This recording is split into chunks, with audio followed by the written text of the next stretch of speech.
sou a Renata Cato, estamos aqui para mais um Talk Soap para falar de liderança. E hoje nós estamos com um convidado, Cássio Silva. Olá, muito boa tarde. obrigada por estar aqui. Obrigado E eu o pelo Cássio, ele é nosso cliente.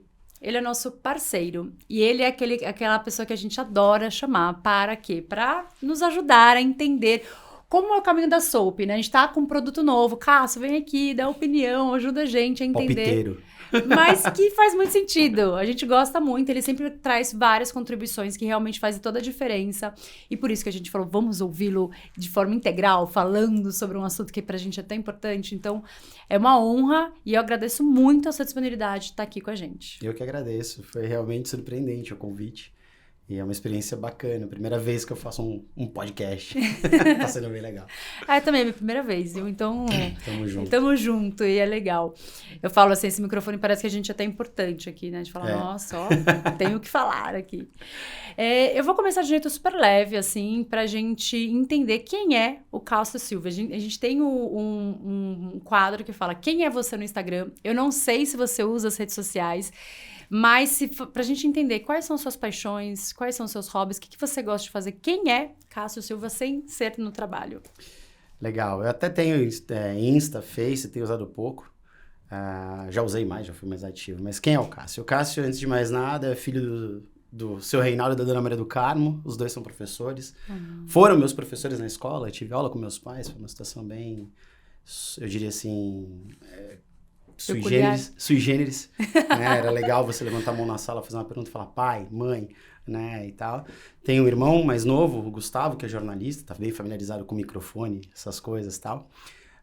Sou casado, tô casado com a Gabriela já há quase 9 anos, tenho 2 filhos, o Henrico de 7, a Lavínia de 4. São os meus amores, assim, eu vivo e morro por eles, são maravilhosos. Adoro, na verdade, eu não sou um cara muito diferente do comum, assim, eu gosto de tudo que todo mundo gosta. Eu gosto de viajar, eu gosto de estar com os amigos, eu gosto de festa, eu gosto de sossego também quando eu tô cansado. Curto várias coisas, eu sou um eterno curioso, assim, eu adoro explorar coisas, né? Então, desde aula de música, fiz conservatório musical, fiz piano clássico, aula de bateria, depois quando eu fui pra faculdade, violão, fui regente de orquestra dentro do conservatório por um período.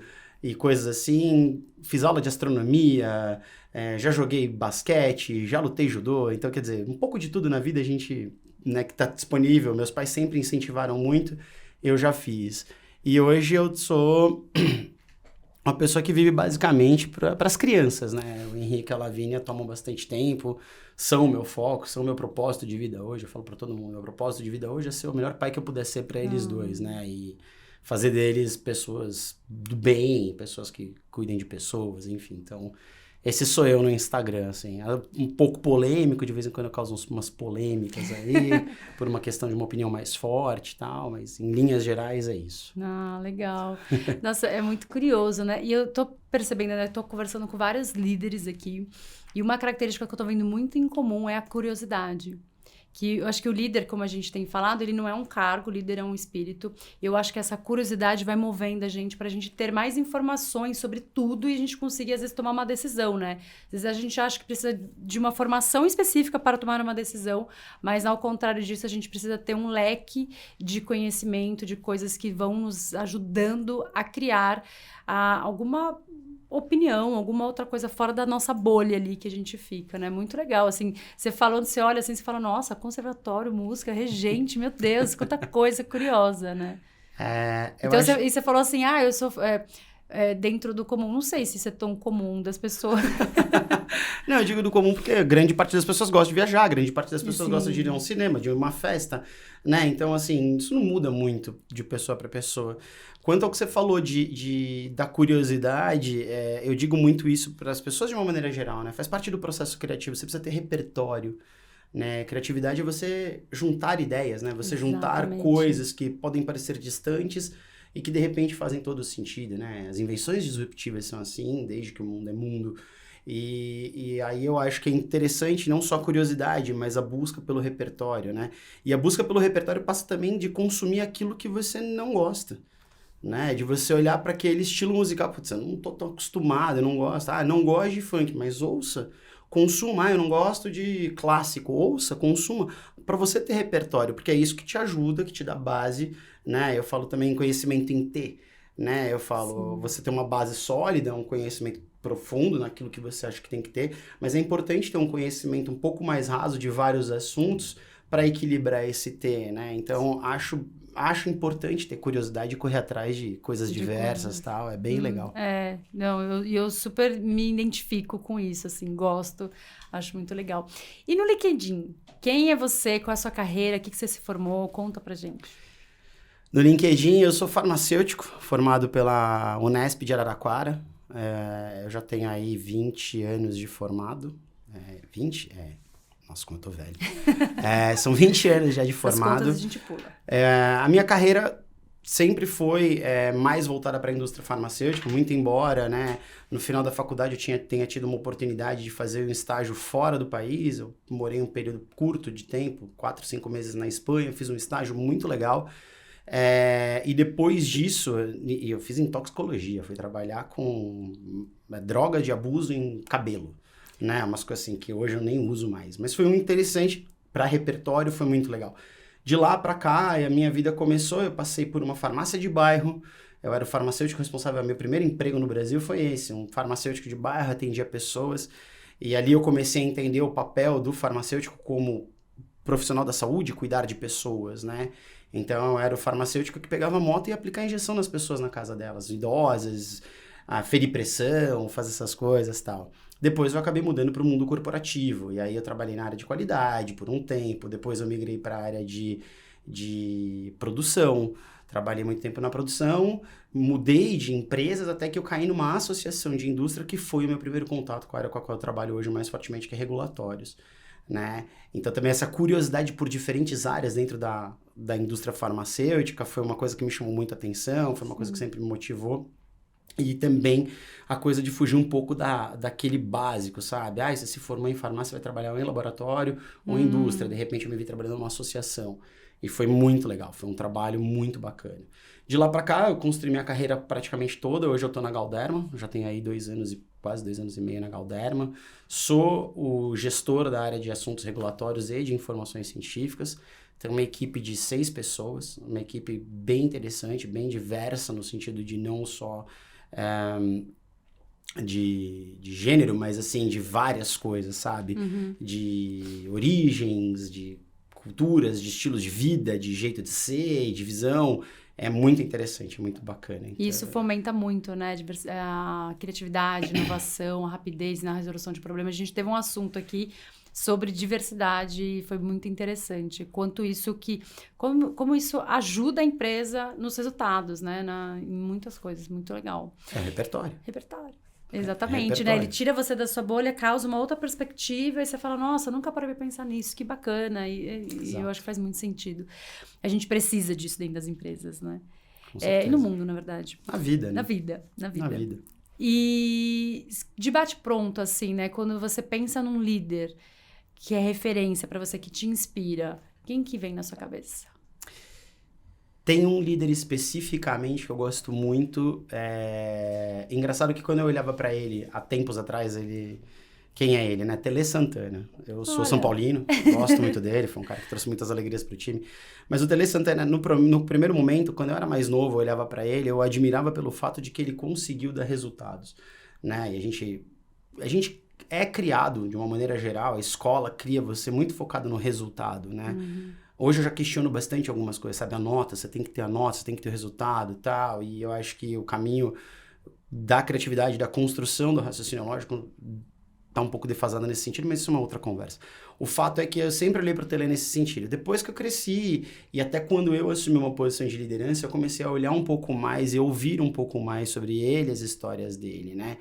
E uma das histórias que principalmente me chamam a atenção é o fato de que ele cuidava dos atletas como se fossem filhos dele, né? Então, a responsabilidade não era só dentro de campo.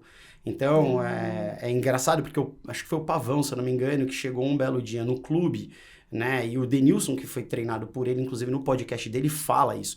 Que o Muricy fala isso também, que o Tele ia no estacionamento do clube, tinha o nome dos jogadores, e ele via quem tinha comprado o carro importado. E aí ele chegava pro cara e falou, você vai vender esse carro, você vai comprar uma casa pros seus pais. Você vai fazer esse dinheiro, você vai guardar dinheiro, porque a carreira é curta.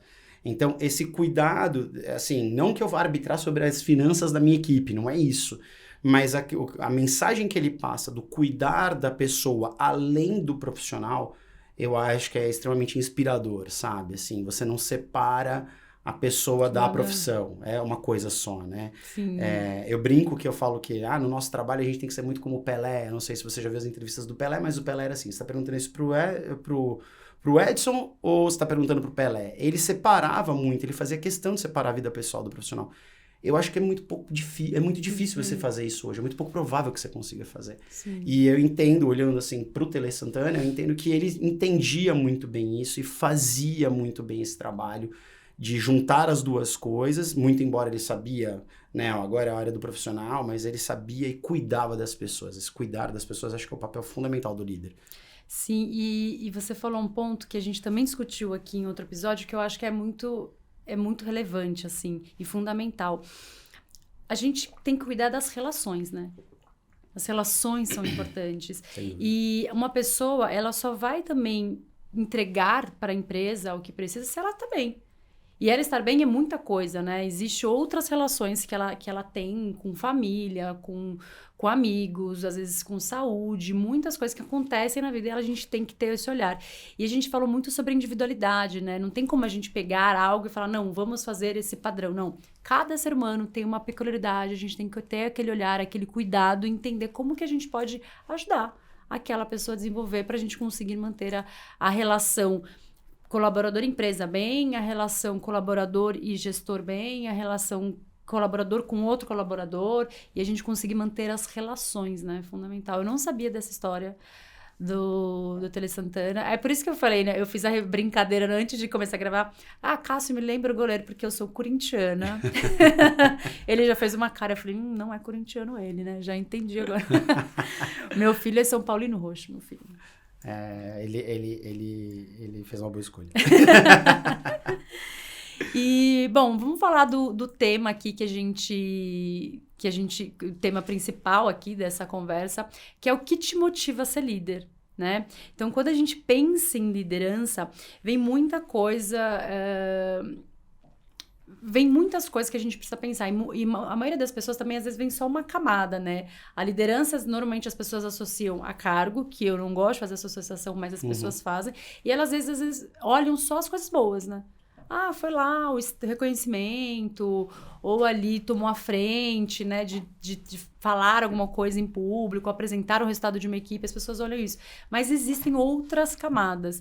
E um dos pontos que a gente está olhando é tentar olhar a individualidade do líder, assim, o que te motiva, né? O que faz você falar, não, eu gosto disso, eu busco por isso. Primeiro, boletos, né? Não, brincadeira. Eu acho que o que me motiva foi a razão pela qual eu escolhi seguir na área da saúde. É gostar de pessoas, né? Cuidar de pessoas e gostar de pessoas. Eu acho que sempre foi assim, a minha vida toda. Eu já fui até criticado por amigos que diziam assim, você pensa demais nos outros e pouco em você mesmo, né? E isso não era...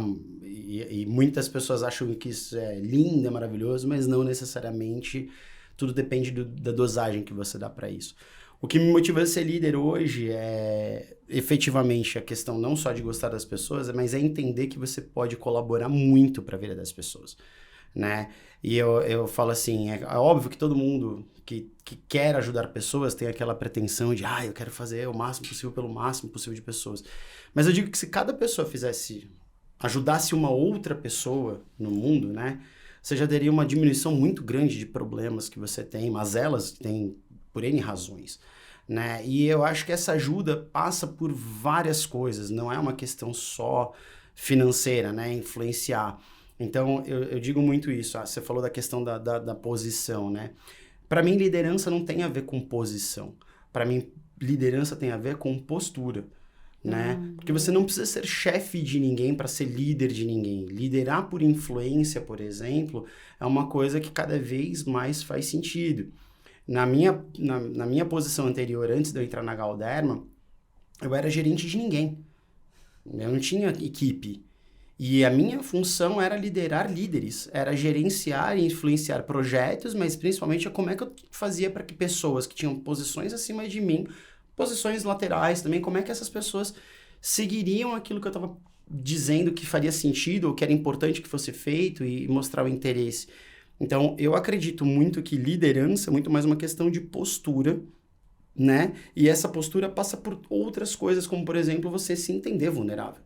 Você se entender, né, de alguma forma como, olha, você é um ser humano como outro qualquer, você vai ter falhas, você vai ser contraposto, você vai ouvir coisas que você não gosta, você vai receber feedbacks e você tem que saber internalizar aquilo e fazer daquilo alguma coisa. Então, o que me motiva a ser líder hoje, né, respondendo a pergunta, é basicamente isso, é o gostar de estar e cuidar de pessoas e poder ajudá-las. E você ganha também, você é ajudado, né? Eu falo isso muito dentro da equipe. Ontem mesmo aconteceu uma situação, conversando com pessoas da minha equipe, eu falei assim, vocês não têm noção do quanto vocês agregam para mim. O quanto a diferença, não só de idade, mas as diferenças que existem entre nós são importantes para mim, dentro daquele propósito que eu falei no início, de ser o melhor pai. Então, de enxergar a diferença do outro e poder dizer assim, tá bom, como é que eu transfiro isso para dentro daquilo que eu quero fazer com os meus filhos? Né? Então, que eles respeitem o outro, que eles entendam, que eles ouçam, que eles tragam, né, essa coisa de estar aberto e poder construir, de ser criativo, de ter repertório. Né? Então, hoje, o que me motiva a ser líder é isso, é você poder, principalmente, ajudar. Né? Eu falo que o líder ele mais serve do que ele é servido, muitas vezes. Sim. Não, e você falou uma frase que eu vou guardar para mim. Eu tô pegando várias frases, falei, olha, eu vou pegar isso para mim. Que normalmente eu falo assim, líder é uma decisão, uma experiência e tal. E você usou a palavra postura. Eu gostei disso, vou começar a utilizar. Que eu acho que é isso, líder é postura. E a gente, às vezes, você lidera e você influencia, às vezes, assim, a sua família, né? Os seus amigos, não necessariamente dentro de uma corporação, com um projeto, com uma responsabilidade. A gente o tempo todo está influenciando os outros e a gente precisa ter consciência deste poder, o quanto que a gente tá ali contribuindo para algo, né? E às vezes a gente influencia não só por uma coisa positiva, mas às vezes por uma coisa negativa. E a gente tem que ter consciência disso, né? Desse processo. E você falou muito sobre ser vulnerável, né? Eu, quando me deparei sobre tudo bem ser vulnerável, tudo bem não saber, para mim foi muito libertador. Eu já trouxe isso em outro episódio, para mim foi muito bom. E eu acho que o líder tem que sempre fazer essa busca, né? Do autoconhecimento, a gente entender a gente, para a gente conseguir entender o próximo, a gente saber gerenciar nossas emoções, para a gente conseguir apoiar os outros a gerenciar as emoções. Então, gostei muito do que você trouxe. Obrigada por compartilhar. Eu gosto muito do paralelo, né? Eu falo muito isso. A gente precisa ter aquela consciência de que... sabe as máscaras do avião? Uhum, você primeiro põe em você, depois você põe no outro. Eu acho que isso passa pela questão da autocrítica, isso passa pela questão falando da vulnerabilidade, de você se entender vulnerável assim, olha, eu não sei tudo, eu não tenho todas as respostas, então pode ser que você construa junto, né? É engraçado porque o meu filho, por exemplo, me faz uma série de perguntas, ele quer resposta instantânea. E muitas vezes a gente tem a resposta. Só que de uns tempos pra cá eu comecei com ele e falei assim, por que o céu é azul? Eu tenho uma ideia do porquê seja, mas vamos pesquisar junto? Vamos atrás da informação junto? Vamos fazer junto? Exatamente por conta disso, de você fazer com que ele primeiro crie essa questão de buscar, né? E aí eu estava falando da liderança, né? E porque você não tem que dar todas as respostas. Vai ter momentos que ele me faz perguntas que eu não sei. Ele me fez uma pergunta no outro dia que eu de verdade, falei para ele, eu não tenho a menor ideia do porquê isso acontece, mas vamos pesquisar junto. Então, eu acho que no final das contas, esse entendimento, né, essa coisa de você olhar para si, você entender, te ajuda a fazer com que o outro, em algum momento, você diga para a pessoa, acho que agora é o momento de você olhar para você. Seja no sentido até de motivação. Eu vejo muitas vezes pessoas eu vejo dentro, não só da minha equipe, mas até pessoas, amigos e tal, que vêm dizendo assim, eu não sou capaz. Eu falei, de onde você tirou isso? Com base em quê?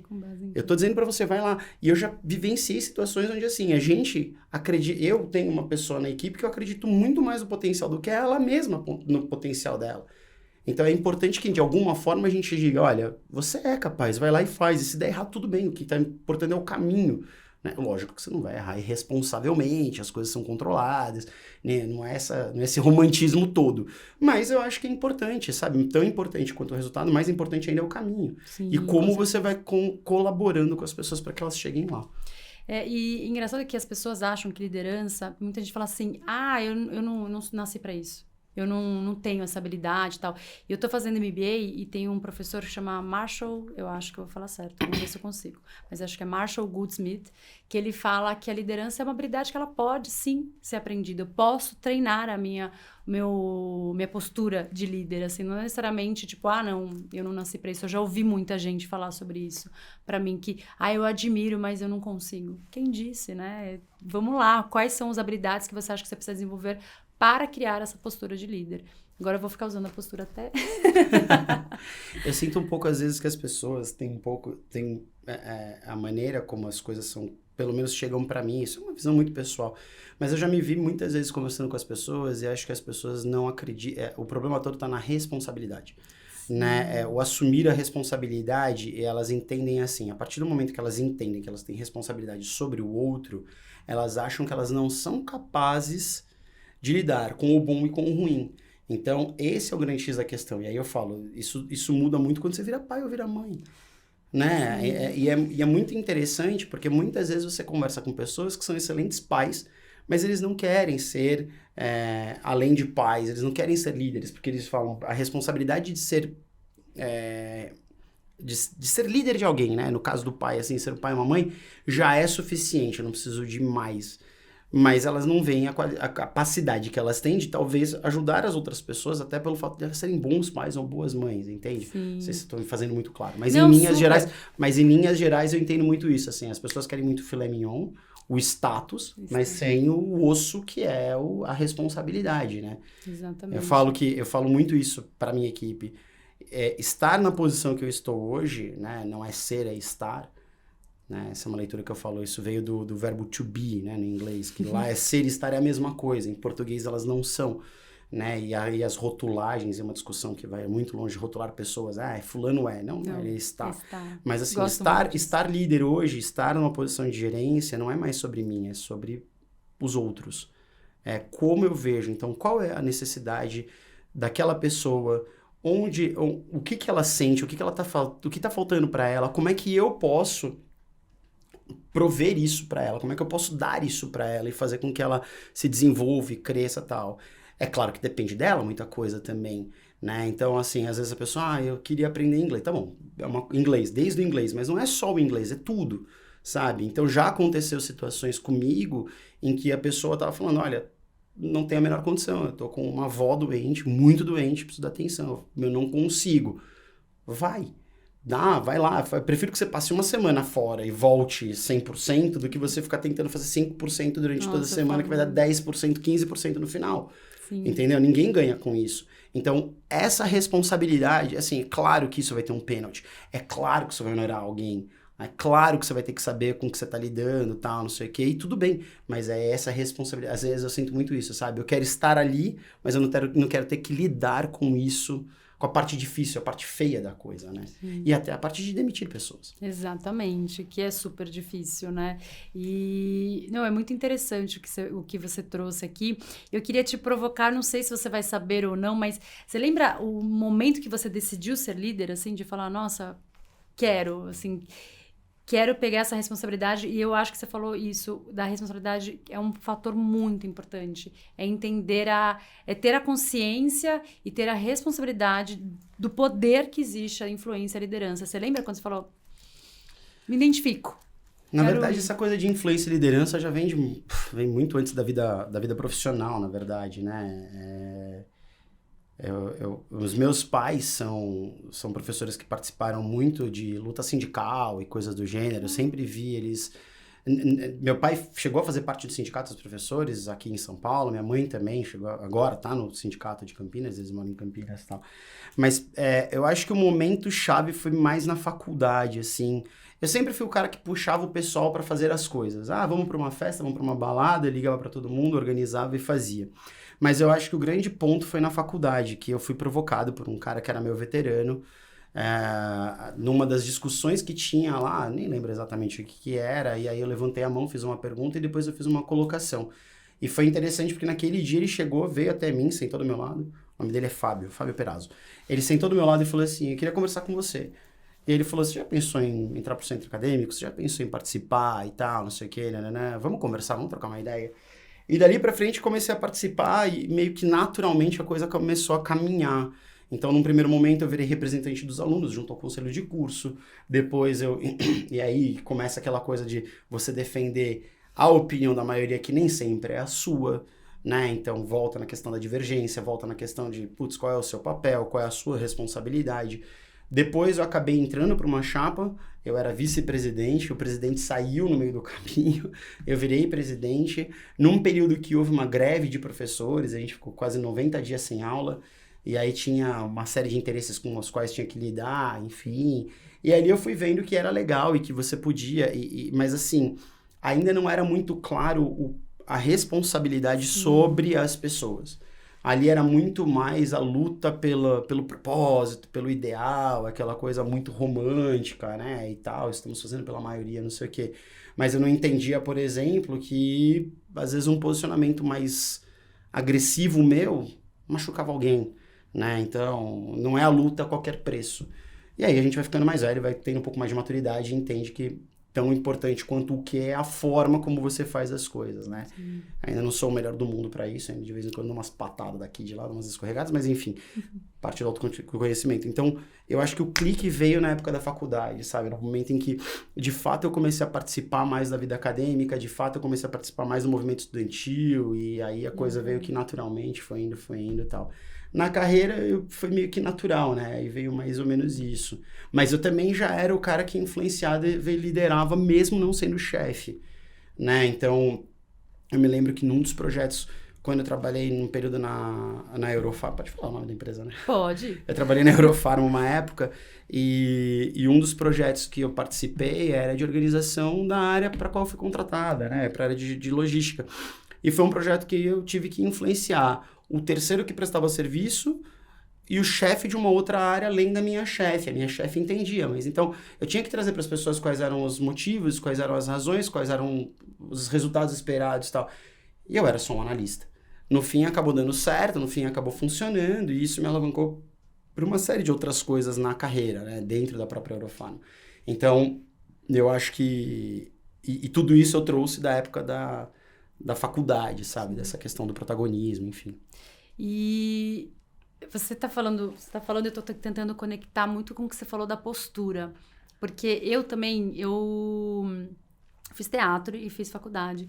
E foram 2 momentos que me viram como líder. E as pessoas, eu fiz teatro, né? Fiz 5 anos durante minha vida e tal.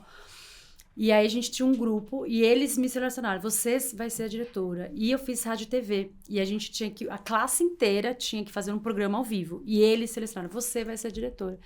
E eu nem sei se eu queria, porque eu queria fazer cenografia, eu queria fazer direção de fotografia, todo mundo, não, você. Falei, tudo bem. Eu não tinha muito consciência sobre aquilo também, mas as pessoas me viram muito como líder, que é isso, né? Na faculdade te chamaram por quê? Pela postura, talvez, né? Pela forma de falar e tudo mais. E aí, dentro do mundo corporativo, vai sendo meio que acontecendo ali, né? Você vai... Mas eu acho que é muita postura. E aí, eu me conectei muito com uma fala de algumas pessoas que eu já trabalhei, que fala assim, não, quando eu for gerente, eu faço isso. Quando eu for... Mas só que, às vezes, você está tendo uma postura de líder, sem, às vezes, ter tanta consciência, mas você tendo essa postura, as pessoas te enxergam naquele cargo. Então, eu acho que a gente tem que ter... cultivar, né, e ter consciência sobre todo esse papel que o líder faz para depois sim a gente pensar num cargo, alguma coisa, porque ele vem, né, o cargo ele acaba sendo ali uma consequência da sua postura, da sua entrega e de tudo, assim. Então, eu gostei muito da postura, eu tô tentando conectar, porque faz muito sentido mesmo, assim, né. Eu acho que as coisas vão acontecendo e a gente vai percebendo e vai sendo levado, às vezes até, não sendo levado, né, mas a gente vai colhendo os frutos ou colhendo ali as consequências do que a gente vai transbordando para as pessoas. Eu costumo dizer que as pessoas acabam... Quando as pessoas te nomeiam para alguma coisa, é porque elas confiam em você para aquilo. Pode ser que elas confiem até para te jogar na toca do leão, né? Para uma roubada. Vou te jogar... Tá, vamos botar o cara ali porque ele é o destemido, ele é o corajoso, ele... Entendeu? E tudo bem, ele vai se queimar e tal. Aí entra um pouco a análise do entorno, entra um pouco você se entender naquele sentido e tal. Já houve circunstâncias e situações que o pessoal, não, o Cássio vai lá e fala, não vou fazer. Não tem nada a ver comigo nesse momento. Ou não me sinto confortável em fazer. Mas tem essa questão natural, e acho que tem a ver com a postura, de em alguns momentos as pessoas te elegerem a pessoa para fazer, para ser a cabeça, né? O Simon Sinek fala muito isso. Né? O Simon Sinek fala, as pessoas não se importam de que o líder passe na frente, de que ele tenha um salário maior, de que ele esteja adiante de tudo, que ele tenha privilégios. Mas as pessoas fazem isso por uma questão até que remete aos tempos tribais das pessoas, de que o líder ele tem responsabilidade sobre o grupo. Né? E aí é aquela questão de como você vai cuidar daquele grupo. A sua função é proteger, a sua função é acolher, é ajudar, né? É você desenvolver, é você, né, pensando remotamente, é garantir a vida das pessoas lá atrás. Hoje, dentro da corporação, é isso. Então, as pessoas não têm problema de você ter um salário maior, um benefício melhor, desde que você faça aquilo. E eu não lembro o nome da pessoa agora, mas tem um texto muito interessante, uma fala muito interessante no TED Talk de um cara que fala isso, né? Que no momento de crise, né, as pessoas deveriam encarar as empresas como a sua família. Então, se você tem uma crise financeira na sua família, você não manda seu filho embora, sabe? Porque ele dá muito gasto. Ou você vai cortar a escola da criança e tal. Você vai apertar em outros lados, você vai diminuir outras coisas, você vai diminuir alguns, como é que chama assim, coisa supérflua, você vai diminuir, você vai ficar só naquilo. E ele fala, na empresa é muito comum as pessoas, quando a crise econômica bate, a primeira coisa é cortar pessoas. E quando isso acontece, a mensagem é a pior possível, seja do líder, seja da empresa, seja de ambos. Então, que as pessoas deveriam ter soluções criativas para tentar. É claro que nem tudo é romantismo, mas é muito fácil você substituir pessoas, você mandar pessoas embora, você delega ao outro a responsabilidade sua de líder, né? E muitos líderes que eu já ouvi, eu já conversei assim, se escondem, mas é uma dor tem que mandar alguém embora. Eu acho que é uma dor maior se você propuser, por exemplo, reduzir o seu salário, né, como líder. Ou então, como você pode reduzir os seus benefícios, né? Sim. Fazer o sacrifício pelos outros. Mas isso é muito, sei lá, muito São Francisco de Assis, isso aqui. É uma discussão que é muito filosófica, vai muito longe. Mas eu acho que volta naquilo que eu tô falando, né? É a questão de você é visto como líder, você é visto como aquela pessoa, porque você tem uma postura e principalmente porque você cuida daquelas pessoas. Ou você cuida do interesse, do propósito de todo mundo ali, né? No caso do teatro. Pô, vamos fazer um espetáculo. Olha, eu acho que a Rê é a pessoa que vai saber melhor entregar vai tirar o melhor da gente para que a gente entregue o melhor espetáculo possível, entendeu? Sim. Não, eu lembro que eu era nova e as pessoas precisavam de decisões, eu ficava pensando, gente, eu tenho que decidir. E aí você vai vendo que sim, né? As pessoas, elas têm essa expectativa de ser cuidada, né? E aí você toma uma decisão em que você recebe um acolhimento, recebe um sorriso e fala, tá bom, né? Entendi o meu papel e muito legal. Você tá trazendo muito esse olhar humano, é muito legal mesmo, assim. Acho que é a responsabilidade de cuidar, né? Assim, de ir em prol do benefício de todos. Pra gente encerrar aqui, que a Babi já me mostrou ali o cronômetro, a gente, só para quem tá de casa, a gente tem uma pessoa que tá controlando o tempo, então ela fica me avisando ali e tal, né? Se você tivesse que dar um conselho para um líder do futuro, e toda vez eu tô falando a mesma coisa, a gente fala líder do futuro, mas eu gosto de falar que o líder é hoje, né? O futuro é agora, eu fazendo hoje para pensar lá. Qual conselho você daria para esse líder? Goste de pessoas. Cuide de pessoas. Para mim, a liderança se resume a pessoas, sempre. Né? O outro. Ao outro, ao cuidar do outro, a ter o cuidado com o outro. Às vezes, muito mais até do que a regra. Né? É engraçado porque não faz muito tempo eu ouvi um cara comentando Ele fez vários paralelos sobre... Eu não gosto de entrar muito na questão religiosa, não acho que é por aí o caminho. Mas ele estava fazendo um paralelo sobre Jesus e a liderança. E uma das coisas que ele comentou era exatamente isso, assim. Jesus era um cara que punha as pessoas acima das regras. Então, quando ele, junto ali, né, tem uma passagem na Bíblia em que ele cura uma pessoa no sábado. E sábado era um dia santo e que não deveria haver cura, né? E ele faz isso diante das pessoas. Então, assim, para ele era mais importante curar a pessoa era mais importante do que a regra, né? Então, de novo, eu acho que é esse o grande... Se eu tivesse que dar um conselho para os líderes de agora e do futuro, não é que você vai quebrar e infringir todas as regras, não é por aí, não, né? Lá vamos nós para os cortes, né? Mas assim, o ponto eu acho que as pessoas as pessoas têm que vir em primeiro lugar. Sim. Você tem responsabilidade por elas. E acho que esse é o maior conselho que você tem. Para estar numa posição de liderança, você tem que gostar e tem que cuidar de pessoas. Sim. Nossa, é muito bonito isso, né? Me fez lembrar uma vez que quando comecei o processo de liderança, você sente muita insegurança, você fala, vou estudar tal coisa, vou fazer isso. Aí eu comecei a fazer vários cursos, às vezes até de técnica, né?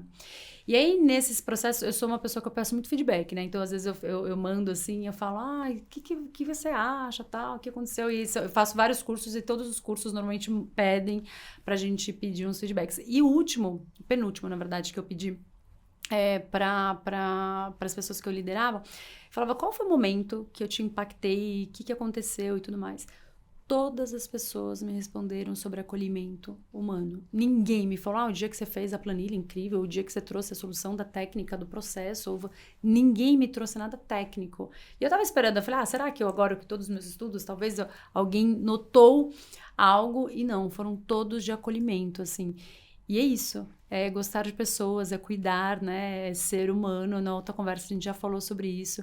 E eu tô vendo também outra coisa muito em comum sobre os líderes que eu tô entrevistando, é sobre esse olhar humano, e isso me deixa muito feliz de ouvir, assim, de saber, né, que as pessoas realmente têm algo em comum, que é esse olhar. Então, muito obrigada. Eu que agradeço. Deixa eu dar o crédito, o nome da pessoa é Tel Hayashi. Eu ouvi num podcast, não lembro qual exatamente, mas ele faz um paralelo entre a vida do Cristo e a liderança, né? A liderança Sim. do Cristo, a liderança das pessoas, né? Os conselhos, o que você pode aprender disso. Tel Hayashi, o nome dele. Muito mas legal. É isso. E ele fala exatamente disso, de pessoas, né? Aliás, o primeiro preceito dele era isso. Né? O Cristo pegava, por exemplo, aqueles que não eram tidos como os melhores, mas eram os mais disponíveis. Os apóstolos de Cristo eram os mais disponíveis. E eles, inclusive, achavam que eles não eram merecedores. Eles achavam que eles não eram bons o suficiente, né? Então, eu acho que esse também é um paralelo importante a ser feito. É gostar de pessoas e as pessoas acima de tudo. Eu acho que é mais importante, né? O respeito, a empatia, o acolhimento, a vulnerabilidade, a troca. Né? O acreditar também, né? Confiança, sem dúvida. Sem dúvida. Cássio, eu quero agradecer. Imagina, eu que agradeço. O papo foi incrível, passou super rápido. Obrigado mesmo por você, disponibilidade aqui com a gente. Obrigado. E obrigada a vocês por assistir mais um episódio do Talk Soap. Até mais.